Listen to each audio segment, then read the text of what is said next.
The Sikhs used to follow Vaisak. What is that day? Vaisak, that you call Pohela Boishak or whatever. That day their God descended. So they celebrate that day. And we Bengalis, we are also celebrating that day. What does it make us? That makes us Muslim? I don't think so. May Allah forgive us from these cultures. Allahumma ameen. And that day you'll see that people are making statues. People are rallying with the statues. That is what people are doing. Same thing we are following. We have to eat ilish and rice that day. Have to. Everyone has to do it. That is what is happening. And we also brought that in here as well. Many of us celebrate that. You know, the specific day we are gathering all our friends and people. You know, that is what makes us unique. That is what makes us Bengali. No, that doesn't make you Bengali. That makes you Sikh. That makes you a Hindu. That is what makes you. Wallahi, that is what it makes you. If you look at our culture, literally every single marriage celebration that you will see, every single marriage party you will see, that you will see some of the traits of the Hindus in those things. You'll see the same thing that the Hindus do, the Bengalis are doing. Why? Why are we doing the same thing? Why do we have to follow them? Did Allah subhanahu wa ta'ala didn't teach us anything? Allah subhanahu wa ta'ala and His Messenger sallallahu alayhi wa sallam even taught, the Prophet ﷺ even taught how to use the bathroom. How do you use the bathroom? He taught. How do you clean yourself? He taught. How many stones, how many tissue you will use? He taught. How much water you will use? He taught. And you are telling me that Islam didn't teach you about what festivals you should follow? Islam didn't teach you what kind of clothing you have to follow? Wallahi, this is what is happening to us. We are just following the non-Muslims. And we think that that will make them happy. That will not make them happy. That will just cause us destruction. May Allah forgive us. Allahumma ameen. There is a serious hadith about it. And the hadith, you'll find as-Sunan al-Kubra lil-Bayhaqi. Rahimahullah. And in this hadith, hadith number 18,863, and Abdullah ibn Amr radiyallahu anhu قال من بنى ببلاد العالم وصنع نيروزهم ومهراجانهم وتشبه بهم حتى يموت وهو كذلك حشر معهم يوم القيامة. The Prophet sallallahu alaihi wasallam Sahaba, he says, whoever lives amongst the non-Muslims, whoever lives with the mushrikeen, he lives next to mushrikeen, and now he's following their days, their festivity days, for example, Nairuz and Mihrajan. What are these days? Nairuz is basically the Persian New Year.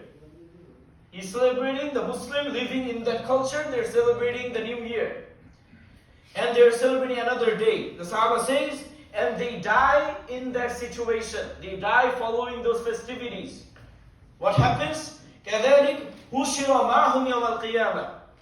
He will raise up. He will be raised up in the day of judgment with them. Do you want to be raised up in the day of judgment with the kuffar? Do you want to be raised up in the day of judgment with those Hindus? No. Is that smart? Oh, I will today celebrate Vaisa. That makes me Bengali. It doesn't make you Bengali. Today's generation, people, Muslims, they're celebrating marriage, and what are they doing? Let me tell you what they're doing.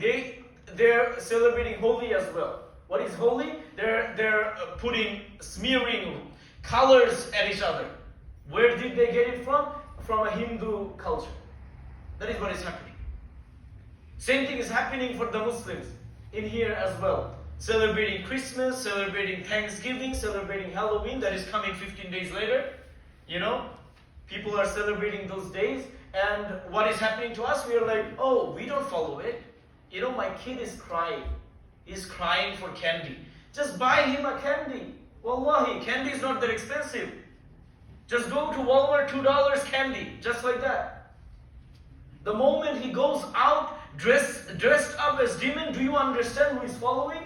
That culture, Halloween, that is coming 15 days later, that thing came from a Celtic religious festivity that used to be called Samhain. What they used to believe in 8th century, about basically 1200 years ago, they used to celebrate this day. Why? They used to dress up in various costumes so that the ghosts, the demons will not invade them. That is what they believe. And that is exactly what they're doing right now as well. And you are sending your kids, your kid want to dress up as demon and you're sending them outside. Why? Why do we have to do that? You know? And suppose they're not doing it. What do? Kids coming to our house and we are giving them candy. Why? You are basically celebrating it. Suppose someone comes to your house, you know, they're giving you gift for Christmas and you're giving them gift for Christmas as well. Are you not celebrating it? Obviously you are. May Allah forgive us. Allahumma ameen. You see, this is something that is very serious. You might be thinking, you know, it's just culture. It's just festivity. What is the big deal? First, the big deal is, first, we are not going to take their belief. We are not. But it starts with following the way they dress up. You know, we're going to dress up with a cross. We're going to wear the same cap as them. We're going to wear some religious clothing as them. We're going to go to their religious festivities. You know, we're going to do that. We're going to assimilate with them. Third, we're going to start feeling that, you know, what the Jews and the Christians are doing, whatever they believe, it's not really that bad. You know, it's not that really bad. That is what you're going to start thinking. And then later on, that will stick to your aqidah. That will stick to your belief system. And what happens to us? Then, you know, let me tell you what happens to us. One of my students one day asking me this question, that, hey, Salman, if Christians and Jews, if they follow their book, won't they go to Jannah? I'm like, no, they won't. They won't go to Jannah. Why? Because they don't believe in Allah subhanahu wa ta'ala. They don't believe in the Prophet sallallahu alaihi wasallam. They will not go to Jannah. And they got very shocked. They're like, there are so many Christians that are good. There's so many Jews that are good. You know, there's so many Hindus that are good. They're not gonna go to Jannah. Why?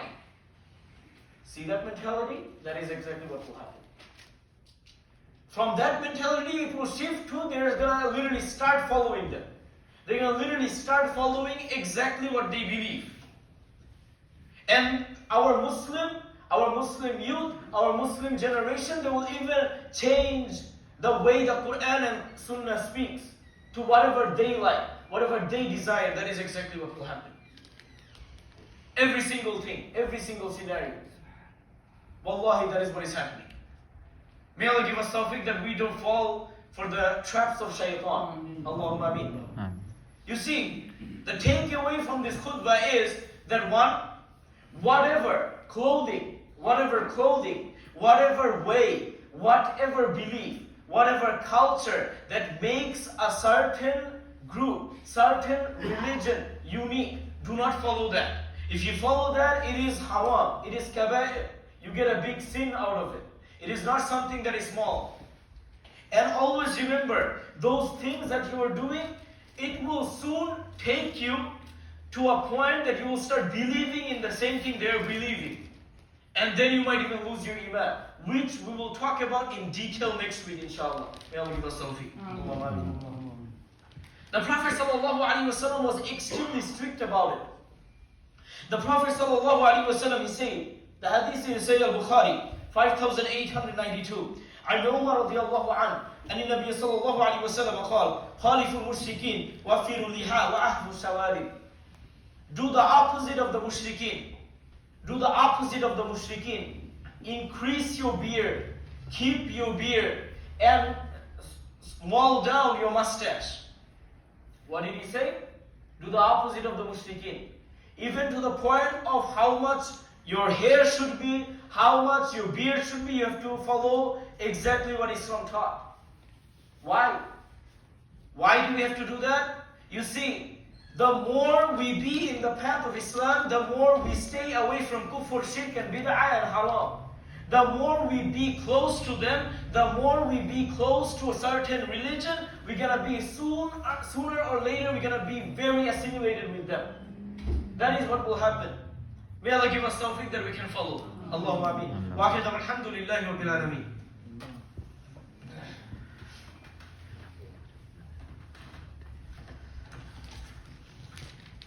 Alhamdulillah. والصلاة والسلام على رسول الله وعلى آله وصحبه أجمعين.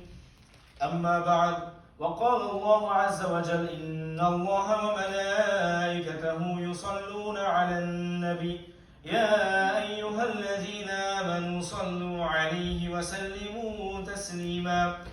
اللهم صل على محمد وعلى آل محمد كما صليت على إبراهيم وعلى آل إبراهيم إنك حميد مجيد. اللهم بارك على محمد وعلى آل محمد كما باركت على إبراهيم وعلى آل إبراهيم إنك حميد مجيد. اللهم أعنا على ذكرك وشكرك وحسن عبادتك. اللهم آمين.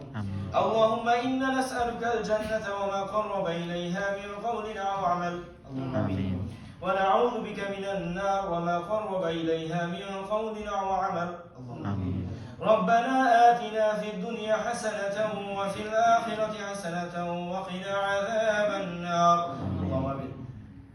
عباد الله، إن الله يأمر بالعدل والإحسان وإيتاء ذي القربى وينهى عن الفحشاء والمنكر والبغي يعظكم لعلكم تذكرون.